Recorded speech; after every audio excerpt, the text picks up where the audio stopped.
Welcome back to Breakthrough Innovation, where we dive deep into the real stories behind the ideas, experiments, and leadership that shape the future.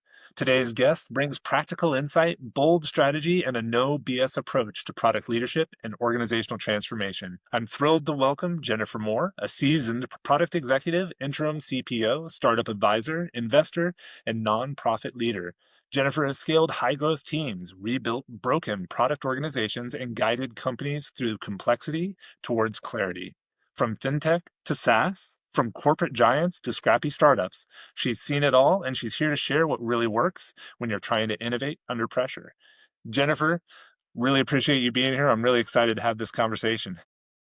Nice to be here. Thanks for having me, Dale. Yeah, no problem.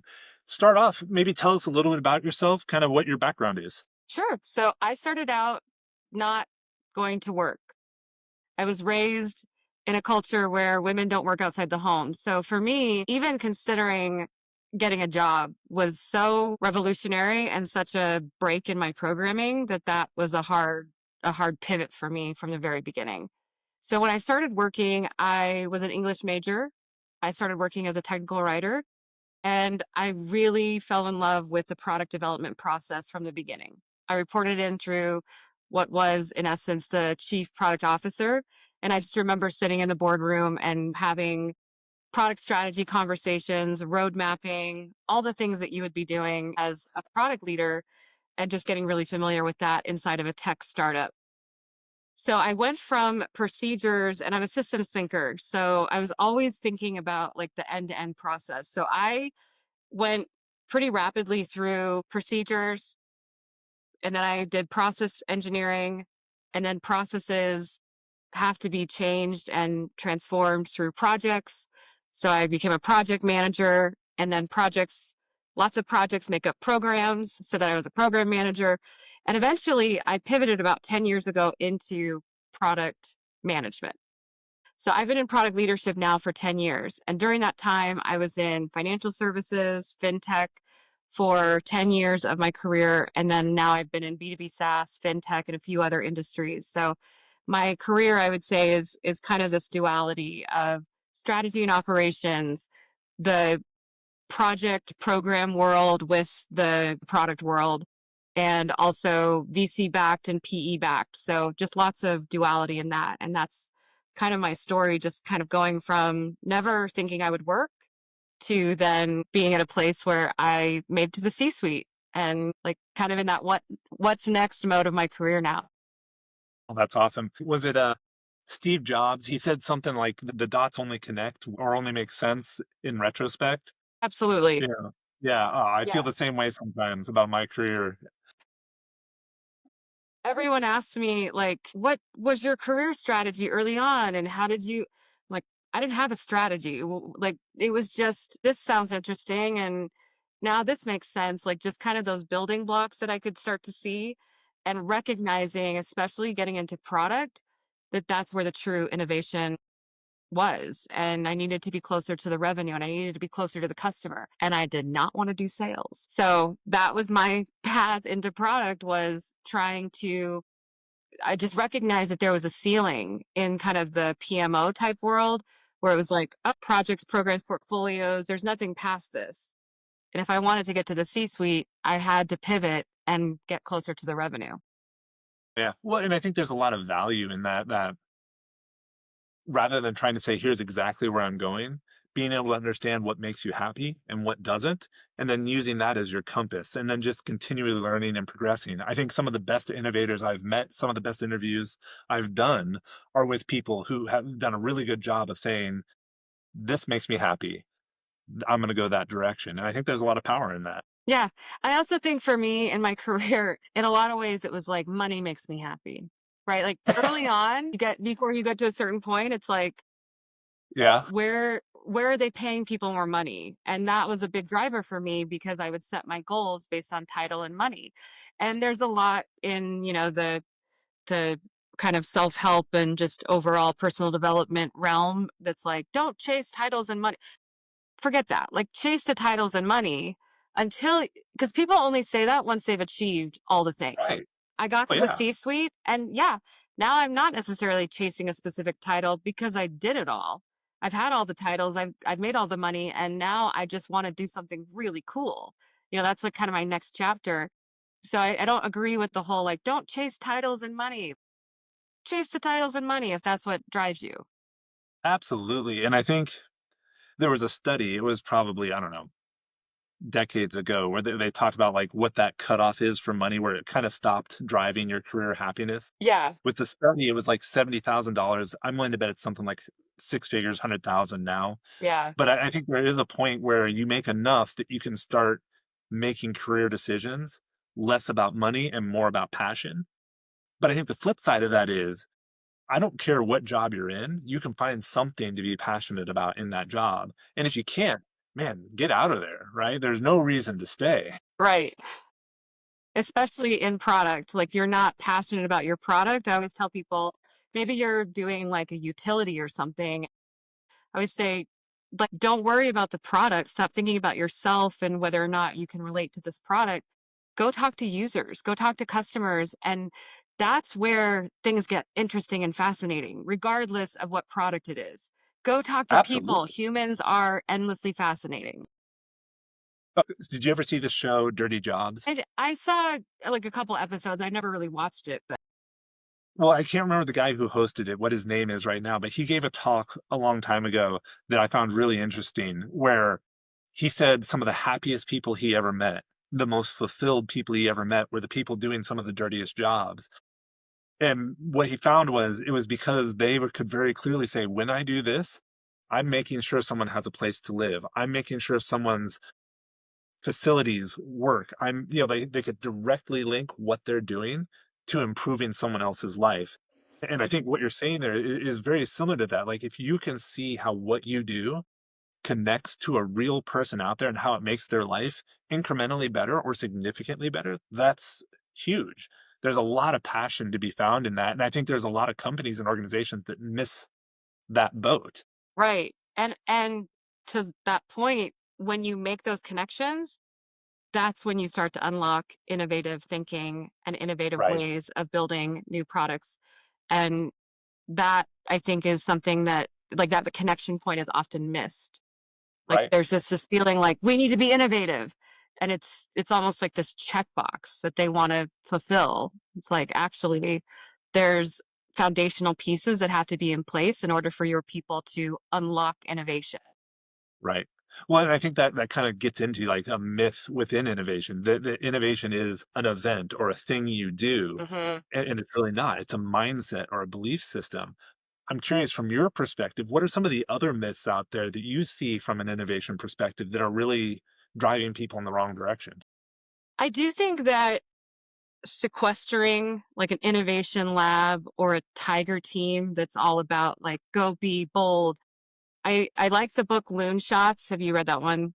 Yeah, so I like that book where it talks about like you have your franchise products and then you have your loon shots or moon shots. But I think there's a lot of value in that kind of model. However, I do think that you have to however, if a company is doing that, I think you do have to be careful not to allow that more protected group or team to not have accountability for what they're doing. And Yeah. so I think even like you say, innovation and okay, we don't want them to be mired in maybe the mired. We don't want them to be mired in the current bureaucracy and old ways of like current ways of doing things. The fact that they're being innovative doesn't mean that they shouldn't have goals and kind of metrics that they're looking at because you don't just want to let them loose and then a year later you've spent millions of dollars and have nothing to show for it. And that's where the Absolutely. concept of the tiny experiments comes into play, right? I don't know if you've read that book yet, but it's so great. It's like that new book by can't pronounce her name, but Tiny Experiments. I'm most of the way through it and it's awesome. But anyway, just being able to say, okay, we tried this thing, we have a hypothesis, we tested it, and now we're going to pivot this way. Last year, one of my clients was a venture studio. So all about bringing in new ideas and quickly taking them from 0 to 0.25 as opposed to 0 to 1. and to really discovering whether or not this innovative idea was going to have traction and doing that in a rapid way within weeks as opposed to months or years. Yeah. And so I think that's one of the biggest myths, especially as you get bigger, is okay, we have our innovation lab, we have our teams that are going to go off and be innovative or be a little bit more like protected in that. And you want to give them support and resources, and you should not just kind of let them have free reign. They need to have some structure. You can have structure and still be really agile, I guess is the point. Absolutely. And I think there's a lot of creativity that comes to life when the constraints are tight. Right. So, like, we do design sprints, a 5-day innovation event, which I realize innovation is not just an event, but there's something about saying, like, we have to solve a problem in 5 days and validate it with a customer by the end of that. That one motivates people, and then two really brings out some of the creative solutions that we would have never thought about if we had a month to do it. Right. I love that. That's one of my favorite sayings. I always say that to my teams, like if they're complaining about, well, we don't have enough resources and we don't have this, and you know, it's easy to get bogged down in that stuff, and it's fun because it's fun to complain. I always say constraints breed creativity. So even if you have a really healthy budget or a lot of resources at your disposal, it's always a great exercise, especially as a leader, to come to the team and say, all right, like, we're gonna do like blue sky thinking. It's just, how do we do this twice as fast? How do we do it with half the people? How do we do it with, if our goal is double what it is? Like anything that helps you actually change how you're thinking and your behaviors on a day to day basis, that's where I think the nuggets of innovation start to really come to life. And it doesn't have to be this really massive, like, what if we, totally transformed or revolutionized this industry or this marketplace? It can be something very small that starts with a little bit of that spark and then it grows over time because you're constantly validating, like, we're going in the right direction. So I think those are some of the things that I've seen companies really trip up over. Yeah, no, I would agree. And I think so much of it depends on the people you get as well, right? You kind of have to have that high performing team. I think another thing that trips people up is you don't always get to pick your team. So I'm curious from your standpoint, when you are in these situations and maybe you have a little bit of a struggling or slightly dysfunctional team, how do you shift them from that point of struggle to maybe a point of performance? Mhm. It's a great question and great point in terms of not always being able to pick the humans that you're doing the work with. And especially if you're tasked with something as big as go solve this problem or create this innovation. And so I think for me, my secret sauce, I would say, is always to really get to know the individual people. So as a leader, when I come into a new organization and there's already a team in place and I can sense that there's friction or dissatisfaction in any way, I really just take the time to highlight the specific individuals and get to know them. Because once you do that, you start to quickly see you belong in over here in this seat. And they're the ones often that will acknowledge that and be more than excited to make that change. You don't have to make this big like org change announcement like, okay, we're shuffling all the seats around and like it's actually really magical when you can have a person say, I actually really do like just being more in a predictable role. And I like to be able to, check off the boxes every day. And I like to have set procedures of what I'm doing. I don't really like it when I have to think through, you know, something brand new and a lot of ambiguity. I'm a person who enjoys this. So when you allow people to really embrace what their strengths are and coming from that place of strength, you you really do discover quickly you're actually better suited for this. And you don't have to dictate to that. You don't have to mandate that they move out of the team that's supposed to be doing like this innovative stuff. So for me, one of my top five strengths for the Clifton strengths is individualization, being able to recognize people's unique qualities and also how they would work best together. A ranger is also in there. And so that's for me the biggest thing is just take it down to the level of I'm going to get to know this person really well and understand how they tick and what motivates them and what's exciting for them. And then it's amazing every time the dynamic of a team starts to gel naturally. Always, Yeah, always. And sometimes that does mean the hard decisions of you don't belong at this company anymore. And let's have a nice soft landing for you outside of this company. And that's okay. Like you always have to position it as it's okay for this not to be a good fit anymore. It's okay for our strategy not to be aligned with what your goals are in your career, et cetera. So if they're in a team and things are just not working, yeah, you don't get to pick. But as a leader, especially, it's your job to make sure that people have the right people to work with. absolutely. I think removing it's that Gardner theory of leadership that I love. So now, Jennifer, we do have to start wrapping up. Yes. Given our conversation so far, what's the insight you think you would pick for our listeners to take away? What would you want people to walk away with? I think too often companies and individuals, especially when it comes to innovation, we operate from a place of fear.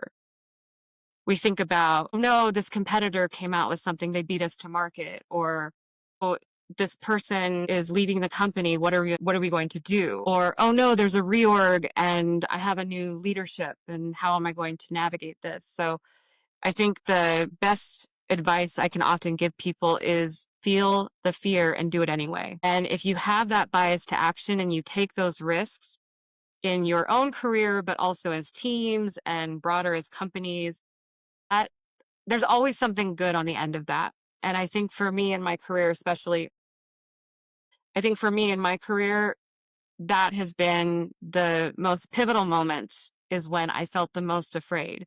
And to be honest, when I'm not a little bit scared of whatever it is I'm doing next or what I've been asked to do, I start to think, I'm not challenging myself enough, or this isn't going to be as big of a payoff. And so that's maybe the thing that I would have people take away is as you go out and try to be innovative and creative, it's okay to have fear, but don't operate from that place of fear.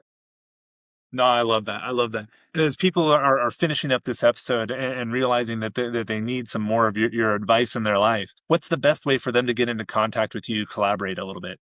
Yes, so I love connecting with people on LinkedIn. If you direct message me, especially if you kind of address it as, I heard you on this podcast. So that's like the first thing in your DM, I will definitely respond to you. So connect with Jennifer on LinkedIn. Jennifer, thank you so much for this conversation. It's been fantastic. I also want to thank all our listeners who made it to the end. Remind you to leave a quick rating or review, and then think about who could benefit the most from Jennifer's perspective on leadership, on innovation, and share the love. Introduce them to Jennifer so they can benefit from her perspective. That said, thank you all, and we'll see you all next time on Breakthrough Innovation.